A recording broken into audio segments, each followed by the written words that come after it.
Dandy is iconic. I mean, he's the face of the game, and a very interesting character. But his twisted version leaves much to be desired. He used to be decently threatening back in the day, but as the game evolved and we got better at playing it, he's really fallen off. Not to mention, the addition of Twisteds that are much tougher than him made him seem less scary by comparison. Dial, the other lethal in the game, is way more threatening and has way more of a presence than Dandy. His mechanic makes him appropriately menacing, and also he forces you to face him eventually when you run out of cards in a long run. Not to mention, he feels really rewarding to beat because he gives you a really good buff after the end of the floor. While Dandy is really none of that. He's a piece of cake to prevent from spawning, he's really easy to go up against, and he doesn't even give you anything for seeking him out. Once you get Dandy plush, you don't need to see him ever, unless you just think he's cool and want to see him of course, but that's not good enough for a lethal. Thankfully, it's not all lost. Quell mentioned in the Discord that she wants to revamp Twisted Dandy at some point to make him more of a threat. But while that update isn't here yet, what's stopping us from making some fan concepts and speculation? That's what this video is. I'm gonna give my own take on a Twisted Dandy revamp and what it could bring to the game. First off, let's see how Dandy currently works so we can see what's wrong and what needs adjustments, okay? When you don't buy an item from Dandy, he will progressively get angrier, and if you don't buy from him 3 times in a row, Dandy will have a chance to spawn on the floor as a Twisted. Twisted Dandy is a lethal, which means if he lands a hit on you, it will kill you, no matter how many hearts you have. Compared to other Twisteds, he's much slower than average. He sports a movement speed stat of 9 walking and 16 running. For reference, he's the perfect midpoint between Twisted Finn's speed and Twisted Shrimpo's speed. His attention span is extremely high, sitting at 5 seconds. His detection range is also nothing to scoff at. His direct vision is 80, which is pretty high for a lot of Twisteds. His circular vision is 35, which is the second highest in the game. He's tied of a lot of other toons that have really high vision, and they're only beaten by Razzle and Dazzle and Bobette, who have 40. And, of course, his hearing radius is effectively infinite, so he can hear any machine no matter where he is on a map, just like V and Astro can. It isn't technically infinite, but it's so absurdly big that no floors are large enough that you can sit outside of his range, so it doesn't really matter, it's infinite. So why is this bad? From the looks of it, all his stats are insane except for his speed, and the fact that he can one-shot you should balance out the fact that he's pretty slow, right? And yeah, I'd be inclined to agree with you, but let's address the clock in the room. Come on, this isn't even a competition. Dial is literally the fastest Twisted in the game at full anger. His detection stats are pretty similar to Dandy's, the only thing that he has is a slightly lower direct vision, but everything else is the same. And yeah, his attention span is really low, but come on, his speed is 40! And on top of it all, he can also one-shot you like Dandy. So he's basically the same as Dandy, except he doesn't have all the weaknesses Dandy has. And the weaknesses that he does have don't hold him back as much as the weaknesses that Dandy has. Both Dial and Dandy sacrifice one of their stats to have really high stats on the others. Both of them have really high detection radiuses. And while Dial sacrifices his attention span for speed, Dandy sacrifices his speed for his attention span. Dial having a really short attention span feels fair and like a reasonable thing for him to have to balance him out. It allows you to escape him even when he's at max speed if you cut your corners right. But Dandy having really low speed doesn't feel the same way. It just feels like it completely guts his potential as a threatening Twisted, and it just makes him a joke. And Dial is also impossible to distract, which forces players to engage with his mechanics. While Dandy is a piece of cake, he's literally easier to distract than Shrimpo, and when he's being distracted, you don't have to engage with his abilities at all because he just doesn't do them. But Dandy's problems don't stop at him being underwhelming as a Twisted. We gotta look into how he spawns as well. Dial spawns by having his card appear on the card selector, and players must vote on it to trigger his floor to spawn. It's simple, straightforward, and effective. I like that it forces you to go against him eventually in long runs, since when the cards run out, you have to pick him. And on the other hand, we have Dandy, who's not very good in my opinion. Don't get me wrong, I love the idea of not buying from him making him angry. Sure, it's cool and it fits his character extremely well, but in practice, it's not a very good method to spawn. As I mentioned earlier, it being tied to the store means it's incredibly easy. His items are dirt cheap most of the time, and the game gives you so many tapes it's basically impossible to not have enough money for something. And even if your inventory is full, you could just use one of your items and buy something from him. It's very rare to have a full inventory of items you can't spend, and even rarer to simply not have enough tapes. And to kick Dandy while he's down, even after not buying from him, when he's at max anger, his spawn chance isn't even guaranteed, so it might be a while until Dandy actually shows up. While again, the system does fit his character, it's kind of odd that the game locks him behind not engaging with a core aspect of the runs, being the item shop. Seriously, the only reason people don't buy from the shop is either because they're actively seeking Dandy out for research, or they're just challenging themselves. There's no other reason to not buy. Why would the game add a punishment system for players who are already making the game harder on themselves by not buying anything? And to stomp on Dandy on the floor after you kicked him down, this method to spawn him is also really annoying in public lobbies. Even when you try to form a Dandy run in a lobby and you warn people to not buy because you want him to spawn, people end up buying anyway a lot of the time, either because they're not paying attention and don't realize what we're doing, or they're intentionally griefing the run to rage bait people. And to top it all off, after you get 100% research on him, there's no reason to engage with him as a feature ever again. Like, seriously, for all the people who have Dandy plush already, when was the last time he played against Dandy? And if you have seen him recently, when was the last time you went against him before that? And before that? And before that? How frequently are you seeing him? I just know there's some Dandy enthusiasts sitting in the back shaking their fists like, I see him every day! But they're the exception, not the rule. But honestly, more power to them.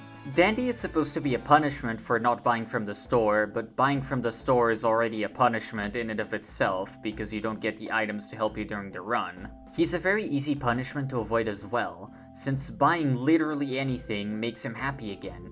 So you have to go out of your way to make him spawn, because most of the time there's never a situation where he is gonna spawn and you're helpless to stop it. Punishments like this in other games are usually implemented for when players can exploit something that benefits them. Like how in Don't Starve, if you kill too many innocent creatures like bunnies, birds, and bees, it'll cause Krampus to spawn and he'll start stealing your items. It creates a situation where the players have to make interesting decisions, like, do they make use of this feature that can help them but risk getting punished? Or do they just steer clear and don't benefit from it but also avoid the punishment?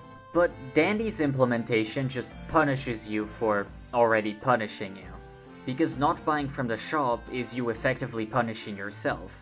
There's literally no situation where a player turns to the other and is like, you know, I think it would be beneficial for us to not buy this medkit. Like, literally no one says that. And then, to top it all off, after all of that, he doesn't even give you anything cool for letting him spawn.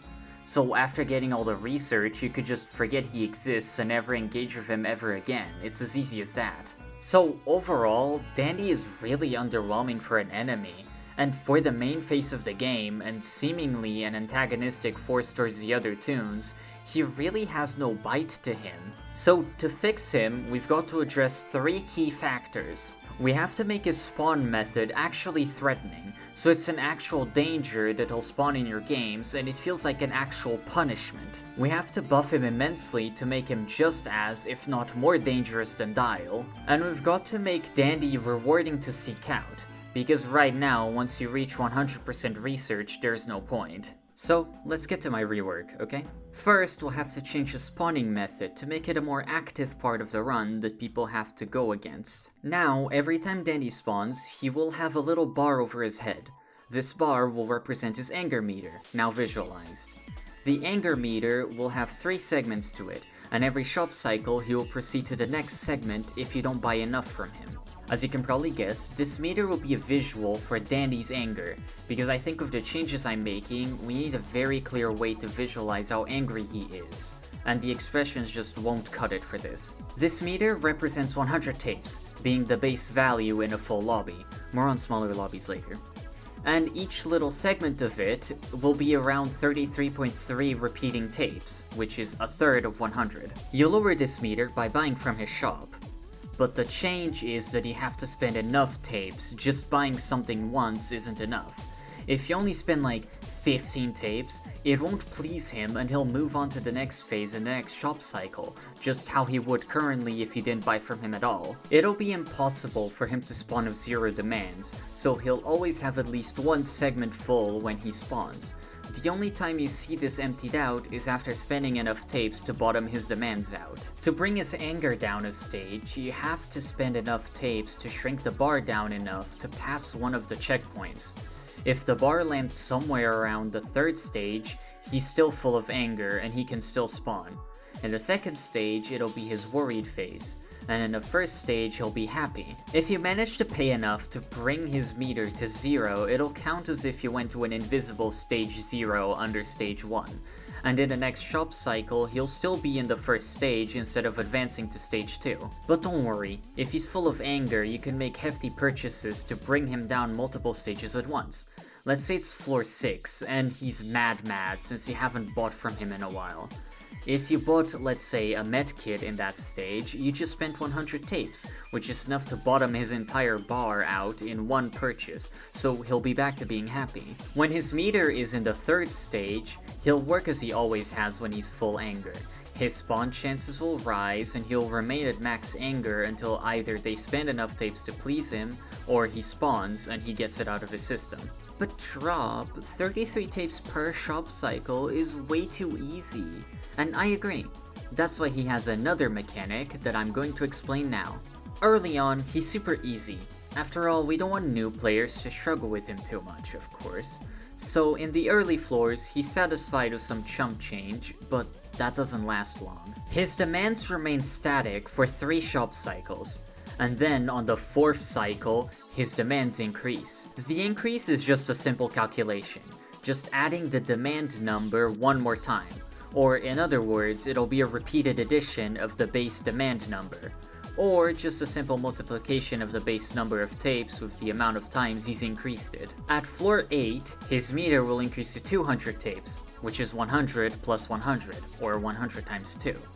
You need to spend 66 tapes to undo his rage for one cycle. On floor 16, you had 100 again, and that's 300, and you must spend 100 tapes to undo each cycle. At floor 24, it'll be 400, and you have to spend around 133. Floor 32, it's 500, and you have to spend around 166. At floor 40, it's 600, and you have to spend 200 tapes to keep him satisfied, and it keeps going indefinitely until his demands are so high that the team is unable to fulfill them. The demand amounts are assuming a full team of 8, which would on average have more tapes to go around since every player gets their own tapes every floor completed and also when they are spotted. Numbers would be smaller on smaller teams since there's less people gaining tapes this way. I think the numbers for each player amount would be like this. From 8 to 6 players, it's 100 tapes for his demand.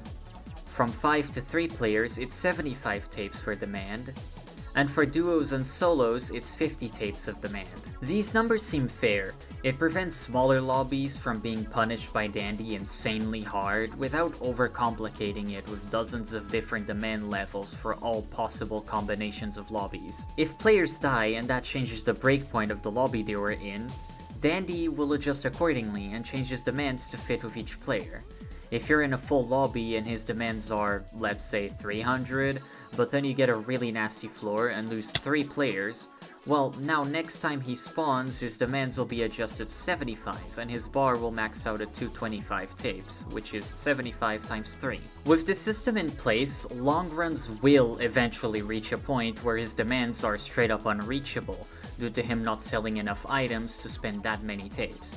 and that's when the stage where he's forced to spawn comes in, just like Dial. And also, making it harder to please Dandy from buying would completely tip his punishment upside down, because now you're not being punished for punishing yourself and not buying, rather you're being punished for failing to gather enough tapes to pay Dandy's toll. I wanted to give him the vibe that he's really trying to suck you dry of your tapes, making his demands higher and higher as the floors go on also adds to the stress. Like, do you let him spawn? Do you keep him happy? Keeping him happy is costly, but with the buffs I gave him, he's gonna be quite menacing to let spawn as well. This also makes it so tunes that rely on tapes to heal are more detrimental to runs somewhat, because right now they don't do much besides just collecting more tapes than everyone else. But if all the tapes are going to the tape tunes, that's less tapes for people who can spend money, and less tapes to keep Dandy happy. So lobbies will have to think more strategically on how to cover for having someone who is hoarding so many tapes but is also unable to spend them in the shop. It's just like what I said earlier, this gives people the chance to make intense decisions that could have lasting consequences to their run. I do like this idea of mine, it would make him more menacing and also add to his character quite a bit. While this doesn't necessarily fix the people grief Dandy runs all the time problem, I couldn't come up with anything that didn't just completely remove the whole buying from him aspect I like so much. And for this concept, I didn't want to replace his spawning method entirely.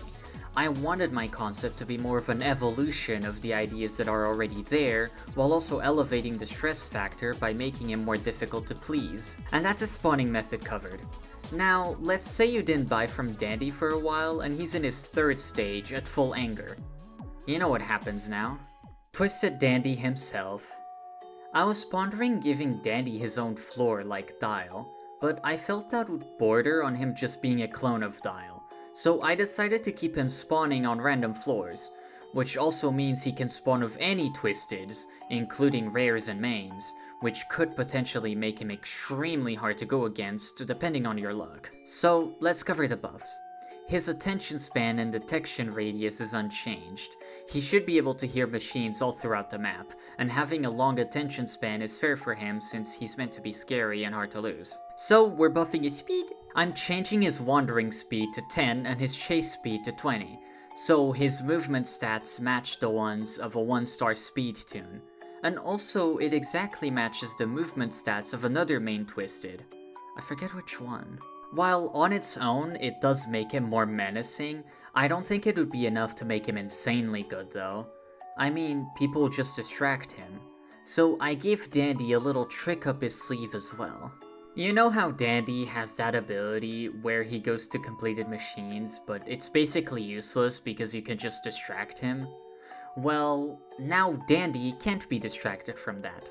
When a machine is completed, Dandy will drop his current chase and just leave. The person who's getting chased by him will effectively become invisible to Twisted Dandy for 10 seconds. Everyone else can still be spotted normally, but if someone's getting chased and a machine gets completed, they get ignored for 10 seconds. This is mainly to prevent a distractor from just grabbing him immediately after a machine is completed. Dandy will just run past them, like how Bassie used to run past people as well after using her ability, because she was so focused on the tune she tried to use her ability on. Except Dandy's fixation will be getting to the machine, and he'll only ignore the person he was chasing before the machine was completed. If he sees someone else that wasn't that tune, he will chase them normally. With this system, he'd be tougher to distract, although not impossible.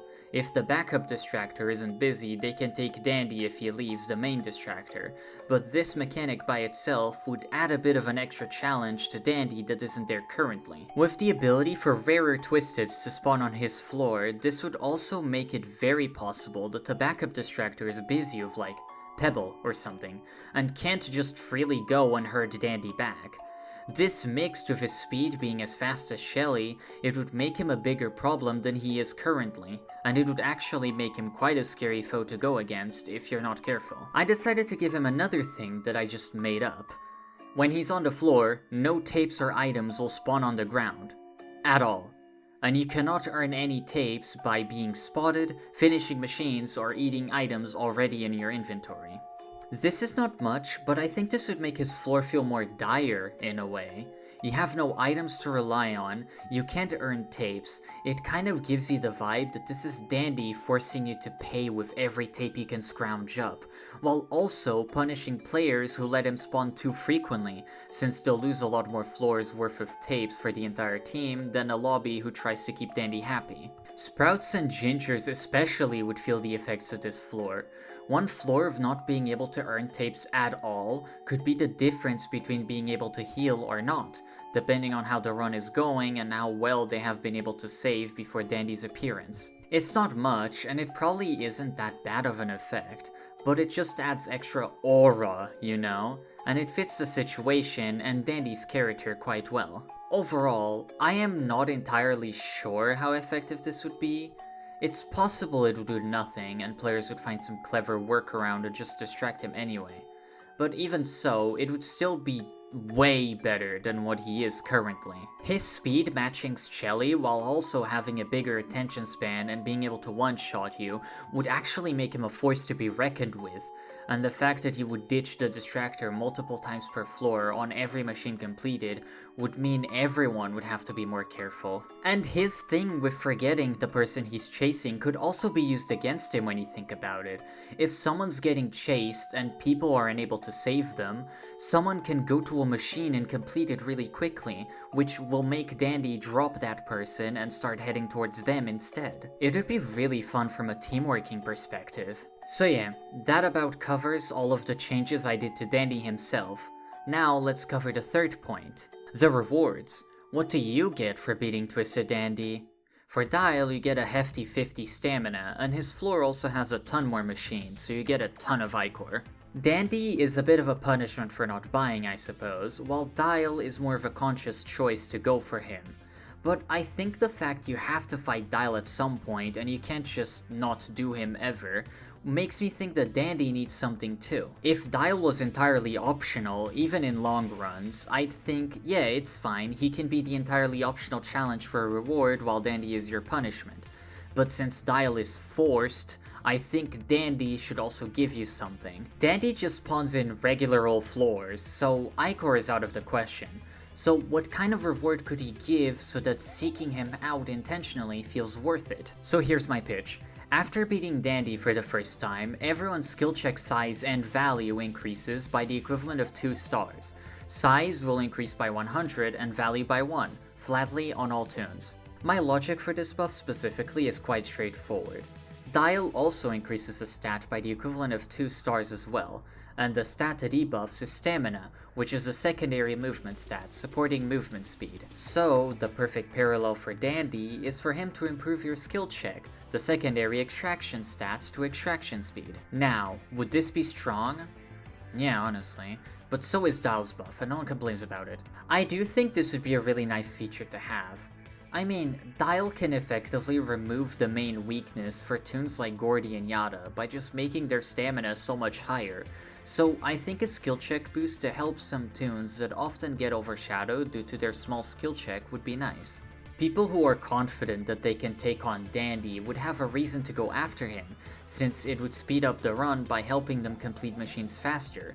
And even so, if someone's playing Cosmo on the team or something, they'd appreciate the help in getting larger skill checks too. I think if Dial can give a really good buff that basically removes the weakness of tunes like Gordy and Yada, who were balanced with low stamina as their weakness, so can Dandy, but for skill check. And if you disagree, it's my video, take that. Now, onto what happens after his first appearance. What, you didn't think the video was over, did you? Dial may only show up once, but Dandy doesn't just go away after the first time he twists. He's a part of your run, he's always there. So, how does it go after his first spawn? Well, after he spawns for the first time and you beat the floor, he will reset back down to no anger, as usual, but he will still have his demands. No matter how far into the run you are, his demands will reset back down to the minimum amount after spawning, and will resume the same song and dance. Every 3 shop cycles his demands will increase until it's too pricey and he gets upset, etc, etc. After his first spawn, he'd basically shift to be an extra challenge for longer runs. because the principle that he will spawn eventually still applies. The players will have to face him again. Although facing him a second, third, or fourth time, it won't grant you more skill check boosts. That's a one-time coupon. Dandy is stingy like that. So he'll purely become an obstacle, a punishment for players who dare to not give him the tapes he asked so nicely for. So yeah, this is my pitch on how I personally would approach helping out Twisted Dandy. While I don't think my solution is perfect, I do like it, and it makes him more threatening while also adding some variety to long runs by making him show up more. It's like how certain other delvers, like Dolly's Factory, shake up the gameplay by having boss floors spawn periodically. I am not entirely sure if these changes I came up with would be enough to completely flip him into being good. I would need to actually see this in action to figure that part out. But in theory, it would be a great start to helping Dandy become the scary fella he was always meant to be. Anyway, be sure to like the video if you liked it, subscribe if you want to see more content from me, also join my Discord if you want to hang out. And thanks for listening to me yap about Dandy's World once again. Goodbye.